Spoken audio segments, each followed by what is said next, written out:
जय हिंद, जय श्री राम। मैं नीतीश कुमार साहू स्वागत करता हूं आप सभी का आपके अपने यूट्यूब चैनल MP20 ट्रेडर में। आज इस वीडियो में हम एनालिसिस करेंगे दो चार्ट्स, जहां पर उन चार्ट्स पर मल्टी ईयर का ब्रेकआउट आ रहा है और वो चार्ट्स अच्छा मूव करने के लिए रेडी हो रहे हैं, और दो चार्ट्स हम एनालिसिस करेंगे फॉर स्विंग पर्पस। तो चलो स्टार्ट करते हैं आज का वीडियो। सबसे पहले अगर आप नए हो तो आप हमारे इस यूट्यूब चैनल को सब्सक्राइब कर सकते हो और बेल नोटिफिकेशन ऑन कर सकते हो, और शॉर्ट्स भी मैं आप लोगों के साथ शेयर करता हूं एजुकेशनल पर्पस, क्योंकि आप जानते हो हमने इंट्राडे स्कैल्पिंग स्टॉक्स भी आप लोगों के साथ शेयर करना स्टार्ट किए हैं, जहां पर आप इंट्राडे में खुद से स्कैल्पिंग करना सीख पाए, उन पैटर्न्स को आइडेंटिफाई कर। आपको इस चैनल पे काफी कुछ सीखने मिलने वाला है, सब्सक्राइब करना तो बनता है। चलिए बिना टाइम वेस्ट किए आपको लेकर चलता हूं हमारे पहले चार्ट पर। तो पहला जो हमारा चार्ट है, इसको हम देखने वाले हैं एक स्विंग पर्सपेक्टिव से, या आप इसको कह लो पोजिशनल पर्पज से भी देख सकते हो। ठीक है, अब आप इसको देखोगे इस पे क्या बन रहा है। देखो सबसे पहले तो मैं आपको वीकली टाइम फ्रेम पर लेकर चलता हूँ। वीकली टाइम फ्रेम पर इस चार्ट पर हमको क्या देखने मिल रहा है। देखो यहाँ पर एक काफी अच्छी ट्रेंड लाइन बनती हुई आ रही थी। ठीक है, और इस चार्ट पर ये ट्रेंड लाइन कितने अच्छे से रिस्पेक्ट हो रही है आप देखो। यहाँ पर भी आया, स्टॉक ने सपोर्ट लिया, काफी अच्छा मूव दिया, वापस पुल बैक लिया, स्टॉक ने अच्छा सपोर्ट लिया, फिर हमको बहुत बढ़िया ड्रास्टिक मूव ऊपर के लिए देखने को मिला। अब स्टॉक वापस से यहाँ आ चुका है, और क्या मूव हमको इस पर देखने को मिल रहा है कि भाई हाँ, एक अच्छी रैली हमको आने वाले टाइम पर देखने को मिल सकती है। आपको पोजिशनल पर्पज से कह लो या आप स्विंग पर्सपेक्टिव से कह लो, आपको काफी अच्छा मूव इस स्टॉक पे देखने को मिल सकता है। अब मैं आपको डेली टाइम फ्रेम पर अगेन वापस लेकर आना चाहता हूँ। आपको याद होगा, अगर जो मेरे पुराने सब्सक्राइबर्स हैं, तो ये चार्ट मैंने आप लोगों के साथ पहले भी शेयर किया हुआ था, अराउंड समथिंग इस लेवल के आसपास स्विंग के लिए ही हमने एनालिसिस किया था, बट वो सेटअप फेल हुआ। पर अब जिस हिसाब से ये चार्ट हमको रेडी होता हुआ दिख रहा है, वो काफ़ी अच्छा है। क्योंकि आप यहाँ पर देखोगे, अगर आप थोड़ा सा भी एसएमसी जानते हो, क्योंकि मैं सारे स्टॉक्स में थोड़ा सा एसएमसी तो कहीं ना कहीं इंक्लूड करता हूँ, उससे एक्यूरेसी काफ़ी अच्छी होती हुई मुझे दिखाई दी है, मेरा पर्सनल एक्सपीरियंस है। देखो अगर किसी भी स्टॉक में आपको बाय मोमेंटम चाहिए ना, तो आपको उस पर ये दिखना चाहिए कि भाई हाँ, अब यहाँ से बुल्स स्ट्रांग होना स्टार्ट हो गए हैं। वो आपको कैसे पता चलेगा?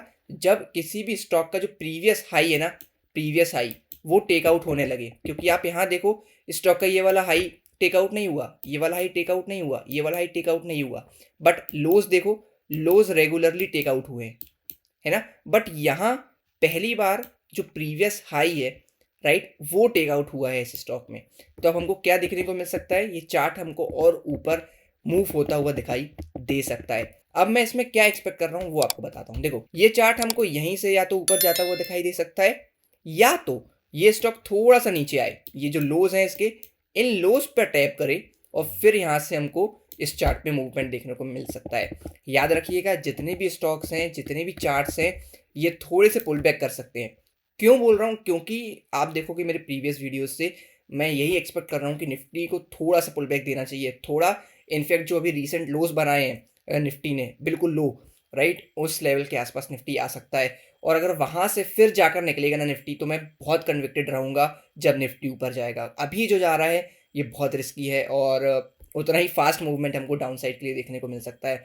तो आप लोगों से यही विनती है कि भाई थोड़ा सा सीरियस हो जाओ, और ये मत सोचो कि अब निफ्टी ऑल टाइम हाई लगाएगा। यहाँ से थोड़ा सा कॉशियसली ट्रेड करो, अगर आप ट्रेड कर रहे हो और आप स्विंग्स भी कर रहे हो, पोजीशंस कर रहे हो, ठीक है, थोड़ा सा आप कॉशियसली ट्रेड करोगे तो बेटर रहेगा, क्योंकि निफ्टी अभी और नीचे आ सकता है। अब पहला रेजिस्टेंस क्या है? पहला रेजिस्टेंस आप जानते हो, जो प्रीवियस हाईज रहते हैं वही सबसे ज़्यादा स्ट्रॉन्ग रेजिस्टेंसेस होते हैं किसी भी स्टॉक में। तो जैसा कि मैंने कहा, ये स्विंग और पोजिशनल दोनों के हिसाब से ये चार्ट में एनालिसिस कर रहा हूँ आप लोगों के सामने, तो वही उसी हिसाब से मैंने ये लेवल्स भी मार्क किए हैं। हाँ, अगर आप ऑब्जर्वेशन लेवल पूछो मुझसे कि भाई आप कहाँ से ऑब्जर्व करना स्टार्ट करोगे, तो मैं डेफिनेटली कुछ करंट मार्केट प्राइस से करूँगा, क्योंकि मैं नहीं चाहूँगा क्योंकि अब जो इसमें मूव आएगा वो मैं मूव मिस करूँ, याद रखिएगा। तो पहला लेवल तो मेरा डेफिनेटली यही होगा। और जिस हिसाब से निफ्टी चल रहा है, मुझे निफ्टी में एक पुल बैक एक्सपेक्टेड है, तो मैं सारे स्टॉक्स में ट्राई करता हूँ कि भाई हमको एक लोअर लेवल पर अगर वो स्टॉक मिल जाए तो इससे बेटर कुछ नहीं हो सकता। ठीक है, प्रॉफिट नहीं होगा बड़ा, बट हाँ, हमको स्टॉक एटलीस्ट मिस नहीं करना चाहिए। छोटा ही प्रॉफिट मिले, बट एटलीस्ट वो प्रॉफिट मिले। ठीक है, क्योंकि अगर यहाँ से स्टॉक निकल गया तो बहुत रिग्रेट होगा, और वो मैं रिग्रेट फील नहीं करना चाहता हूँ। इसलिए आप अभी जितने भी एनालिसिस देख रहे होगे, सभी मैं 2 लेवल्स मार्क करता हूँ ऑब्जर्वेशन के लिए। ये था हमारा पहला चार्ट एनालिसिस। चलते हैं हमारे दूसरे चार्ट पर, और इसको भी हम ना स्विंग और पोजिशनल के हिसाब से देखेंगे। और ये चार्ट थोड़ा सा ज़्यादा रिस्की होगा मेरे हिसाब से, जो मुझे लग रहा है। ये कुछ स्टॉक्स होते हैं ना मेक और ब्रेक वाले, तो ये वैसा है। आप इस चार्ट को देखेंगे तो यहाँ पर चार्ट का एक काफ़ी अच्छा रेजिस्टेंस था, जिसको ब्रेक करने के बाद स्टॉक ने अच्छी रैली दिखाई, और यहाँ पर भी फिर चार्ट ने अच्छा सपोर्ट फेस किया, सपोर्ट फेस किया, यहाँ पे अगेन एक सपोर्ट फेस किया, नीचे गिर के सारे मैनिपुलेशन किया, जितने भी स्टॉप लॉसेस थे सबको अलग किया और उसके बाद आप शार्प रिकवरी देखिए चार्ट पे कितनी अच्छी हमको देखने को मिली। उसके बाद चार्ट ने क्या किया, स्टॉप लॉस दिया, रिकवरी दी और यहाँ पर एक फ्लैग काइंड ऑफ पैटर्न बना रहा है, एक स्मॉल फ्लैग, और उसका आप देखोगे डेली टाइम फ्रेम पर तो एक ब्रेकआउट ऑलरेडी आ चुका है। और आप इस हाई से भी देखेंगे ना तो स्टॉक पे काफ़ी अच्छी ट्रेंड लाइन भी फॉलो होती हुई आ रही थी। ध्यान से समझिएगा मैं क्या कह रहा हूँ और क्यों कह रहा हूँ। देखो ये जो कैंडल स्टिक पैटर्न बनी है ना, ये स्ट्रॉन्ग कैंडल स्टिक पैटर्न नहीं है, इसलिए मैं इसको करंट मार्केट प्राइस से ऑब्जर्व नहीं कर रहा हूँ। तो मैं यही कहूँगा कि थोड़ा सा ये स्टॉक या तो इस लेवल के ऊपर चला जाए तो मैं इसको ऑब्जर्वेशन में लूँगा, या तो ये स्टॉक पहले यहाँ आ जाए तो मैं इसको ऑब्जर्वेशन में लूँगा। ध्यान रखना, पहले इस लेवल को टच कर देता है, इसके ऊपर जाने का ट्राई करता है अगर अच्छे वॉल्यूम के साथ, अच्छे मोमेंटम के साथ, तो मेरे लिए नीचे वाली एंट्री डीएक्टिवेट हो जाएगी, ठीक है। और या तो स्टॉक नीचे आ जाता है और यहाँ से कुछ रिवर्सल शो करता है तो मेरे लिए ऊपर वाली एंट्री डीएक्टिवेट हो जाएगी। या तो मैं 100% क्वांटिटी यहाँ ऐड करने का प्लान करूँगा या तो मैं यहाँ ऐड करने का प्लान करूँगा, ठीक है। तो ये मेरे दो ऑब्जर्वेशन लेवल्स हैं, जो पहले टैप हो जाएगा वो मेरे लिए पहले ट्रिगर पॉइंट बन जाएगा। सो जो पहला रेजिस्टेंस लेवल हम फेस कर सकते हैं वो ये लेवल है और दूसरा है हमारा ये लेवल। यही दो ही लेवल्स हैं जो मैं मेजरली रेजिस्टेंसेस के लिए प्लान कर रहा हूँ।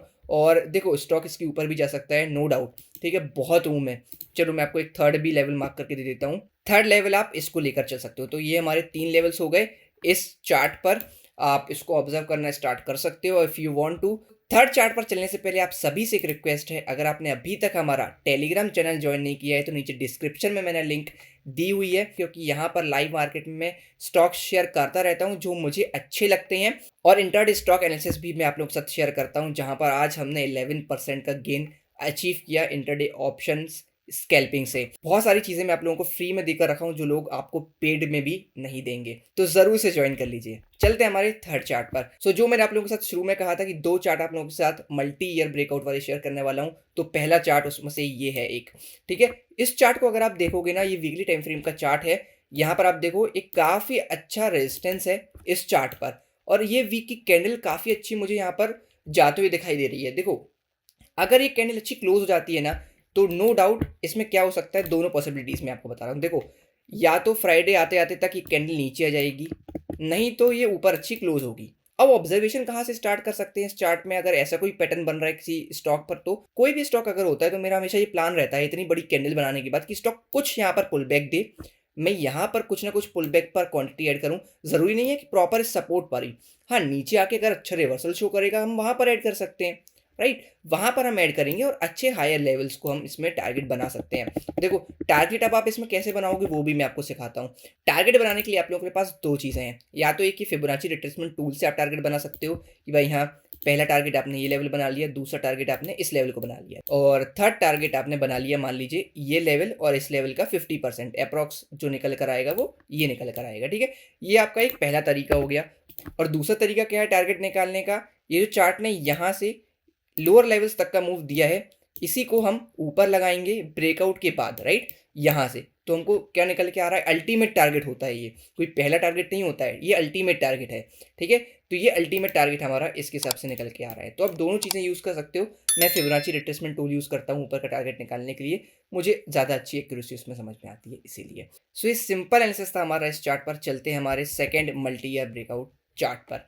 इसको भी आप देखेंगे, वाह ये चार्ट मेरा फेवरेट है, क्योंकि ये जो पैटर्न्स होते हैं ना, ये पैटर्न्स बताते हैं कि कंपनी में कुछ चेंज हो रहा है, कुछ चेंजेस आ रहे हैं कंपनी में। आप यहाँ देखेंगे कंपनी काफ़ी अच्छा परफॉर्म कर रही थी, चार्ट काफ़ी अच्छा चल रहा था, बट सडनली फॉल आया और शायद ये कोरोना का फॉल था, उसके बाद से ये कंपनी रिकवर ही नहीं कर पाई। बट अब फाइनली जो चार्ट मुझे बता रहा है वो एक्सपीरियंस के साथ यही बता रहा है कि कंपनी में कुछ तो भी इंटरनल अच्छा हो रहा है, जो आने वाले टाइम पर हमको डेफिनेटली कंपनी के फाइनेंशियल्स में शायद देखने को मिल सकता है। अगेन ये वीकली टाइम फ्रेम का चार्ट है। आप यहाँ पर क्या देखेंगे, स्टॉक अच्छा रेजिस्टेंस फेस कर रहा था, 2-3 बार यहाँ पर रेजिस्टेंस फेस किया, फिर 2-3 बार यहाँ पर रेजिस्टेंस फेस किया, और अब फाइनली इस वीक में अच्छा खासा ब्रेकआउट हमको शो कर रहा है। बट मैं आपको इस पर यही कहूँगा कि भाई हाँ, मैं यहाँ पर करंट मार्केट प्राइस पे ऑब्जर्वेशन स्टार्ट करने वाला हूँ। ये मेरा पहला लेवल ऑफ ऑब्जर्वेशन होगा और ये मेरा सेकंड लेवल ऑफ ऑब्जर्वेशन होगा अगर ये चार्ट नीचे आता है तो। सो ये तो मैंने आपको बता दिया ऑब्जर्वेशन लेवल्स। आप यहाँ पर देखोगे ना तो ये जो लोज है ना, स्टॉक के लोज बिल्कुल हाई होते जा रहे हैं। आप देख रहे हो स्टॉक के लोज बिल्कुल हाई हाई हाई होते जा रहे हैं। इसका हमको क्या समझ में आ रहा है कि भाई जो सेलिंग प्रेशर है ना, या जो बियर्स थे वो कमज़ोर होते जा रहे हैं। सेलिंग प्रेशर इस चार्ट पर कमज़ोर होता जा रहा है, बुल्स स्ट्रांग होते जा रहे हैं। क्यों? देखो यहाँ पर इक्वल हाइस्ट काइंड ऑफ बने, बट लोज देखो कंटिन्यूसली ऊपर आ रहे हैं, और अब यहाँ पर फाइनली बुल्स की जीत होती हुई हमको दिखाई दी है। मैं ये नहीं कह रहा हूँ कि डेफिनेटली ये चार्ट ऊपर जाएगा, बट हाँ, ये चार्ट ऊपर जाने के चांसेस ऑलमोस्ट यहाँ पर 75% हैं, इनफैक्ट उससे भी ज़्यादा। अब आप मेजर इंपॉर्टेंट लेवल्स की जो बात करो, वो जो पहला इंपॉर्टेंट लेवल है वो ये रहेगा, रेजिस्टेंस लेवल। दूसरा हमारा रेजिस्टेंस लेवल ये हो सकता है, और थर्ड रेजिस्टेंस लेवल हमारा ये ऑल टाइम हाई के अप्रॉक्स इस चार्ट का हो सकता है। सो ये था हमारा फोर्थ एंड लास्ट चार्ट। आशा करता हूँ कि आपको मेरा वीडियो पसंद आया हो, कुछ आप इसमें से सीख पाए हो। अगर आपको थोड़ा सा भी लगा हो कि आपके भाई ने आप लोगों के लिए एफर्ट्स किए हैं, तो ज़रूर यार इस वीडियो को लाइक कीजिएगा, कमेंट्स में मुझे बताइएगा कि आपने क्या सीखा और क्या चीज़ आपको पसंद आई। हमारे इस चैनल को जरूर सब्सक्राइब कीजिए और बेल नोटिफिकेशन ऑन कर लीजिएगा। मिलते हैं नेक्स्ट वीडियो में। Till then take care, bye bye, जय हिंद, जय श्री राम।